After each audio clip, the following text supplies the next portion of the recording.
Thank you all very much for your interest. And let me say a few words and I'll take your questions later.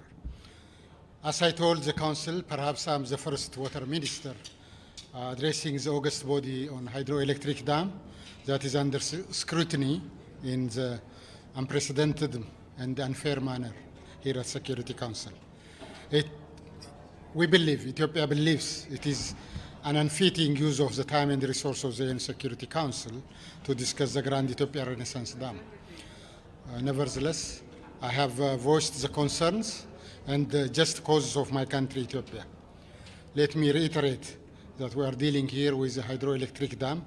We are not building a nuclear plant, which is not the first of its kind in Africa or in the world. The world has many experience on hydroelectric dam.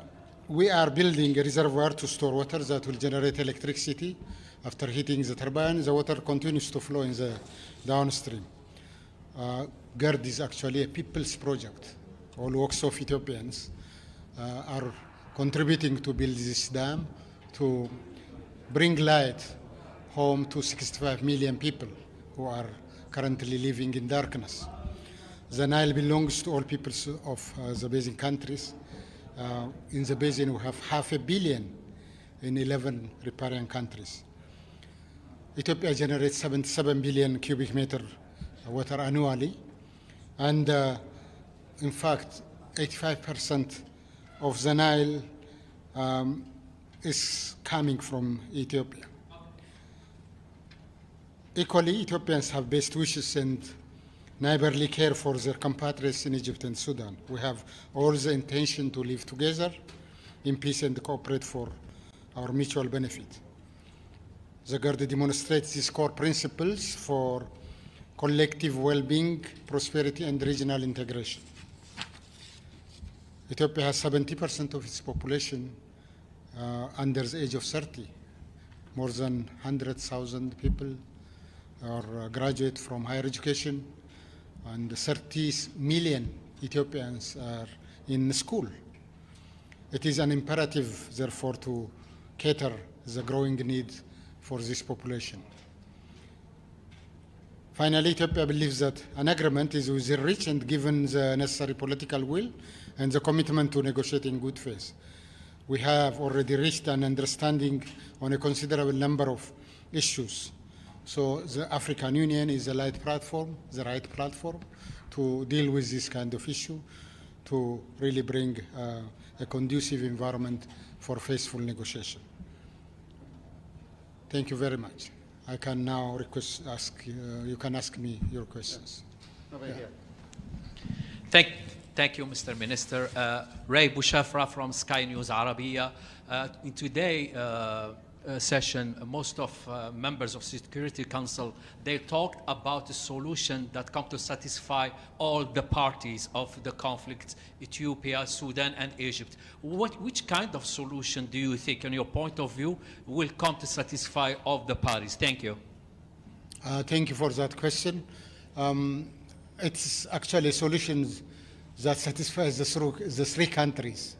The negotiating parties solution is solutions that works for all of us is very important. So we are working towards that. To look into rules and guidelines that could be concluded that works well for everyone in a win-win cooperative that is based on equitable and reasonable utilization without causing significant harm principles.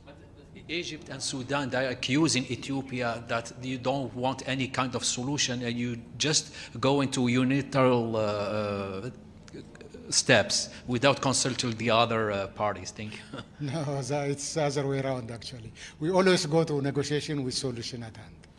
We take a draft rules and guidelines agreement to put it on the table, and these parties always disrupt. In fact, during the last 9 meetings, they disrupted. Ethiopia has never disrupted any meeting. Wanted always to continuously engage and solve. And we have seen already a solution at hand for first feeling since about 1 year. But the parties didn't want to conclude that first feeling agreement. it would give us more time actually to negotiate the more complex issues of comprehensive agreement. Mr. Minister, Ethiopia said in different statements of Ethiopian officials that this is a matter of sovereignty and that you also have more plans for more dams on the river in the future. Are you still considering this matter as a sovereignty matter to Ethiopia and nothing else? And what about the future plans on other dams? Well, Ethiopia has future needs, current needs and future needs. Currently, as you know, 65 million people are without electricity, but if you go further downstream, 100% access to electricity. Hydropower is one of the solutions. If you take drinking water, about 25 million people are without access to clean water in Ethiopia. We have to drink water. We have to treat and then provide solution for our people. So that is what it implies. We have to establish secured food production. We cannot continue to migrate everywhere in the world. We have to really produce adequate food, supply adequate water, supply electricity, and create jobs. As I indicated, 70% of 150 million are under 30 years. These people should have a future. We have to establish that future. Yes. Mr. Minister, James Bays from Al Jazeera. You said in the Council that you felt that an agreement at the AU was something that you could reach. Why then, at the moment, do you not suspend the filling of the dam as a gesture of goodwill to get those negotiations going again? Thank you for raising that question. I know. Currently, all dams in the Nile Basin are filling. The reason being, it's a rainy season. July, August, and September, bountiful water. In fact, it is creating problems by creating havoc in the form of flood. It's a real opportunity, actually. GERD provides that opportunity of protecting against flood. There is no really an issue. Second, when you see it from Ethiopian context, we contribute 77 billion cubic meter to the Nile. It's only fair to take 13.5 to fill our dam. We are not building African white elephant, not to fill the dam, but actually fill and operate and utilize it. So it's really logical on issues that matter actually about the operation of the dam in future. We have to come to conclusion. How do we handle if drought occurs? Ethiopia stretching its hand, but will utilize some of its reserve storage actually to help downstream countries so that they will not be harmed by extreme droughts. As long as water is in the reservoir of above certain quantity, we cooperate. That is the way to go actually. Not prevent Ethiopia's investment from meager resource we have at hand. Contribution of all poor people in Ethiopia working around the dam to realize the opportunity. So it doesn't harm anybody, believe me. It's also the right of Ethiopia because we contribute 77, taking 13.5 is not a real issue. It is well within the limit of Ethiopia's equitable share. Mr. Minister, the ambassadors of Russia and France, they expressed, their view that their countries, they can help to facilitate the discussion between the three parts. Yeah, Russia and France in the Security Council, they expressed that their countries, they are willing to help to close the gap between the three parts. What's your comment on? We don't have problem. Anybody can come with solution and advise any country, individually or collectively. We don't have with this kind of support coming from our partners. But we are negotiating in actual negotiation. We are handling the issue in a rule-based, according to the declaration of principle, in a faithful manner, in non-aggressive way. So we are moving forward. The world has a lot of experience. We are not building the first dam in the world. You know, Europe has thousands of dams. US, Africa has very good experience and best practices in managing river basins like Niger, Limpopo, Zambezi, Senegal. We can draw experience from those rivers and live in peaceful manner so that we can develop rule-based policy.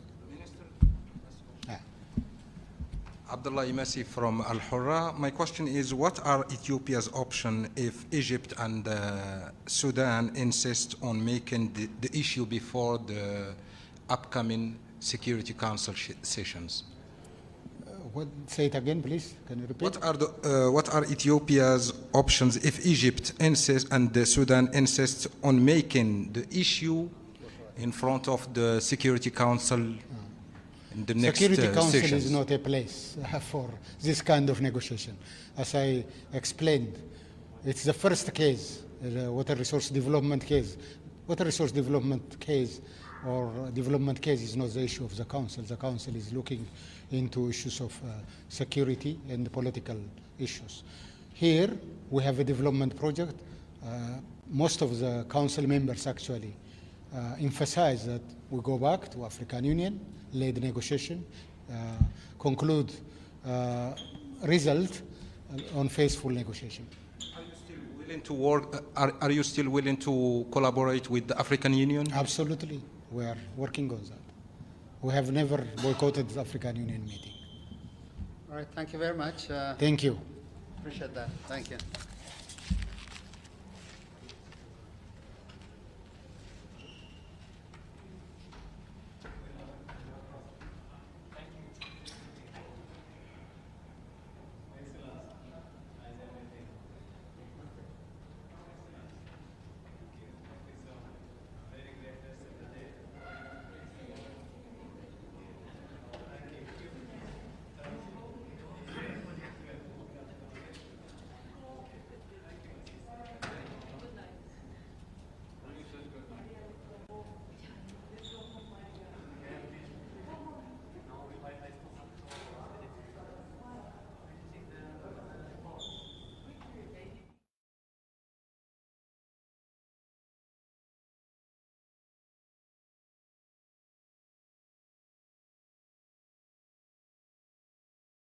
Tara Shehata says the subject of sexual harassment is one of the most important in Egypt because it's too often downplayed. When it's just like a word, no one really talks about it. They kind of say, it wasn't a big deal, just forget about it. But these little things add up, and then they matter, and they affect a woman's life and those who are harassed' life. So I really think we should enforce law.